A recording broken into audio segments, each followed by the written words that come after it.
Hi guys, so I'm outside the Great British Shooting Show. This is the third day, so it's Sunday the 25th, and the crowd's already building on the outside. The show opens up at 9 o'clock. Been here, as I say, 3 days, or this is my third day.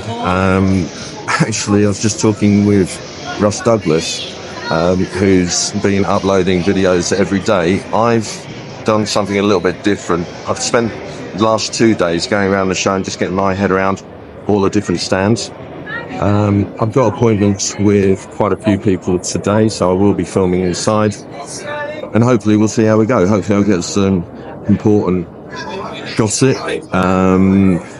There's also some exciting stuff that I've come across, which I'm going to talk to you a little bit more about later on. Okay, so we'll see you inside. So before you see the footage of my interview with Jorg, I would like to make you guys aware of the issues that we were having with recording audio at the British Shooting Show. Now, there were so many thousands of people in that venue that the background noise was ridiculously loud. Here's a snippet of what we had to deal with.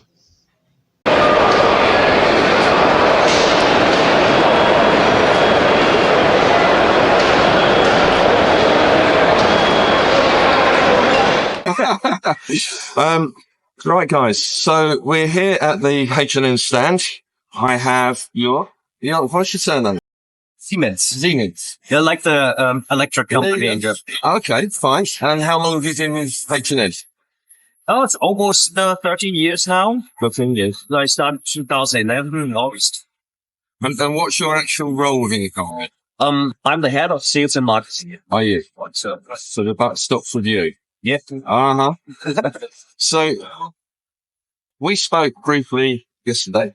We talked about your pellets and the different types you have. I'm going to put a question to you. In point 177 and point 22, which would you say is the go-to all-round for what reason? I would always recommend for a round pellet, round head pellet, of course, is not a low point. Then, from a selling perspective, I think it's still the good old three-type trophy, which is, it's the best pellet for springers and for sub-APC rifles. So, and I would say it's 177 and to make it. I guess the same. Yeah, same.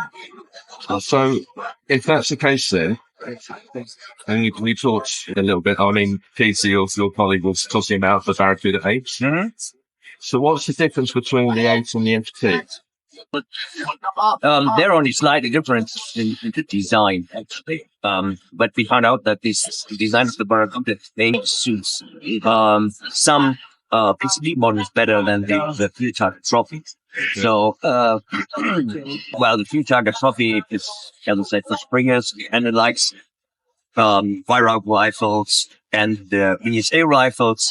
Then apparently the Barracuda 8 is better in air arms, daystate rifles. So at the end, that's a question what rifle you have.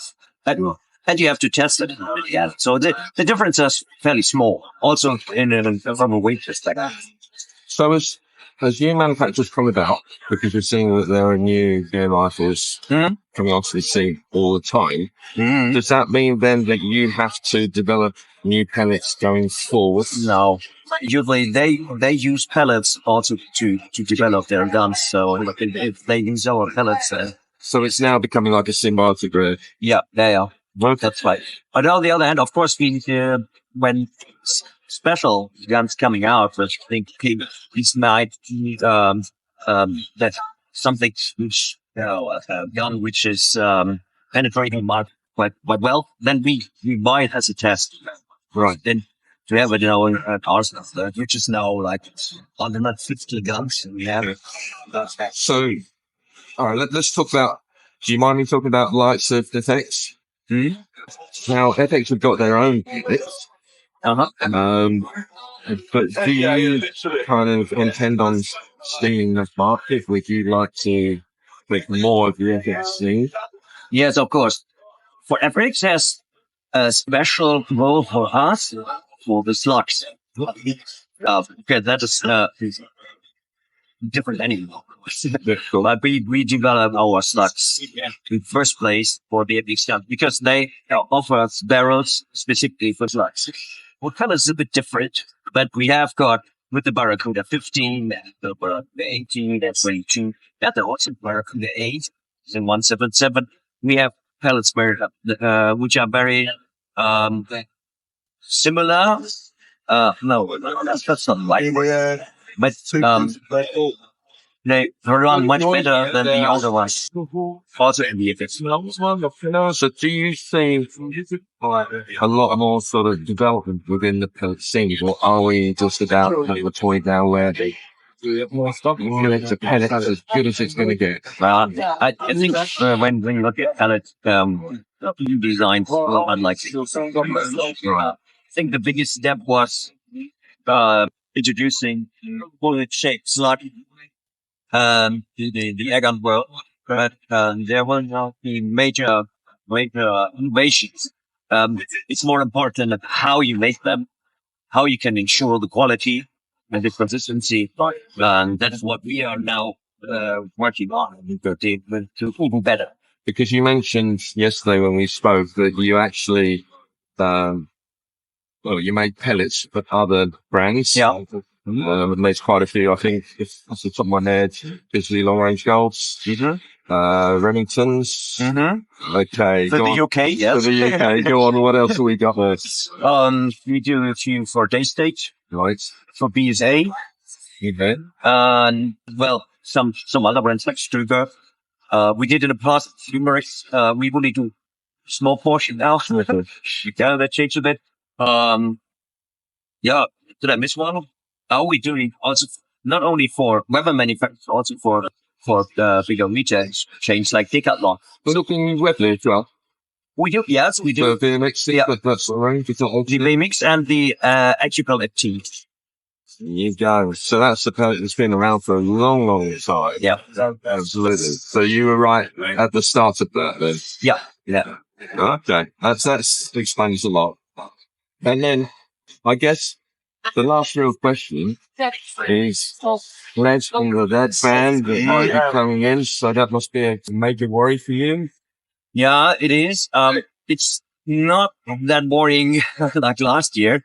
I remember last year British Shooting Show.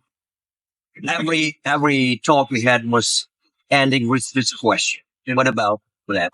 And it's not the big concern anymore, at least in the UK. In Europe, we are also not 100% sure how that will develop, but I think it will not be that devastating that we expected more 1 or 2 years ago.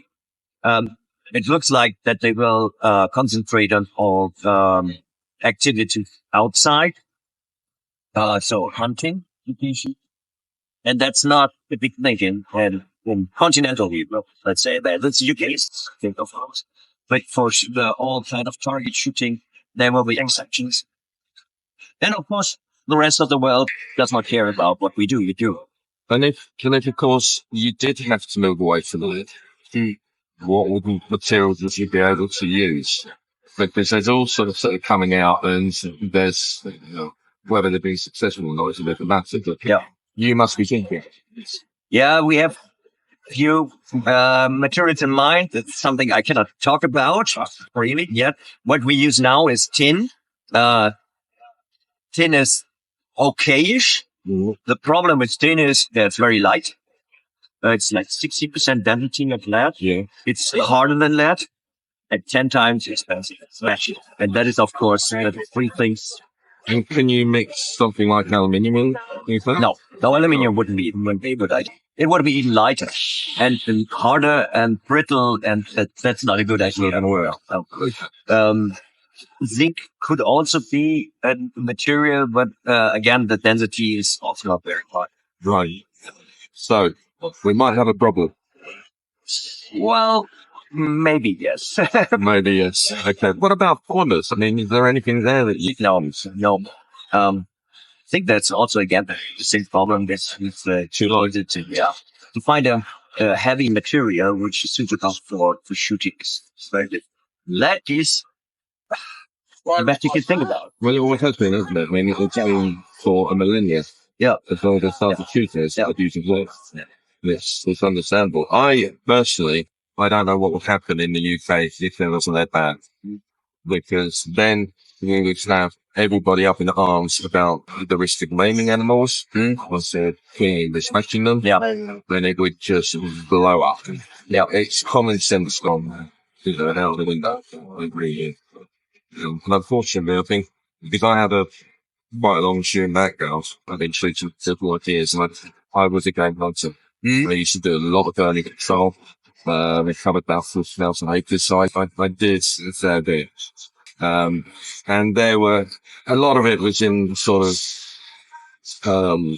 centre fired. And we obviously had the rounds of the red nose that would mushroom up nicely. With the burning control, then we had the nozzle ballistic tin, it basically explodes in case. But Stockspell, lower velocities, as you know, it was just the way that it works, it's all good. But Yeah. Yeah. I think if you start talking about harder build, it's just going to penetrate it straight through. Yeah. Not through that. It's Exactly. And you cannot apply a hollow point on the tip of pellet with a mushroom built station like this. So there's no way. It's good for short range, but beyond 30 yards. And at the end of the day, first thing is you have to shoot it to hit the animal at the right spot. And not to miss it or hit it where it's just under the. absolutely. So I see on your stand you've got a copper pellet. Just interested. Yeah, it's actually copper plate. Copper plated. Yeah. Copper pellet would be the same problem. Would be too light and more positive to party. So the copper plating is just, some shooters just don't want to touch that. That's it. I mean, it's not lead free at the end. It hits the hard surface. The lead core will be visible. So being lead core, will that actually swell up in the barrel as well? Will it seal itself? Yeah. It is harder than normal lead pellet, but it's the pressure is enough. And for a PCP like I would not recommend it to shoot it from the Springer, especially from the low powered Springer, because that might lead to exactly what you said, that the skirt will not stand that well. Yeah. So that the air can over around, and you might even get stuck in the barrel. Okay. And you put it also on a DCP rifles only. We don't know exactly why it's Springer's only suitable, but it's probably the way the pressure develops behind the pellet. I was going to say, because it's a more regulated burst of air, isn't it? Yeah. And it's straight hard, whereas that Springer takes a little bit of pressure. So there's going to be a delay there. Yeah. Sure. That might be the case. But okay. Well, look, it's been very, very interesting talking to you. We'll take another bit of your time. Where do you see H&N going from here? You mean physically? No, I mean as a company. Well, I think we will continue to increase the quality of our products. That's what I said. This year we concentrated on the internal processes rather than bringing out new products. Next year that will be different again. So we have a long wish list. Yeah, but our current machinery is not capable of doing every shape we would like to have, and that is something we like. So next year will be different. And what's next for you? Is it Iowa? Or? Yeah. It's already next week. It's very uncommon that there's no weekend in between. So I'm basically flying home tomorrow and then just changing clothes, the suitcase, and then we're going back to Iowa. And Iowa will be very interesting as well. Well, thank you very much for your time. Thank you. I'm sure my viewers will appreciate it as well. Thank you.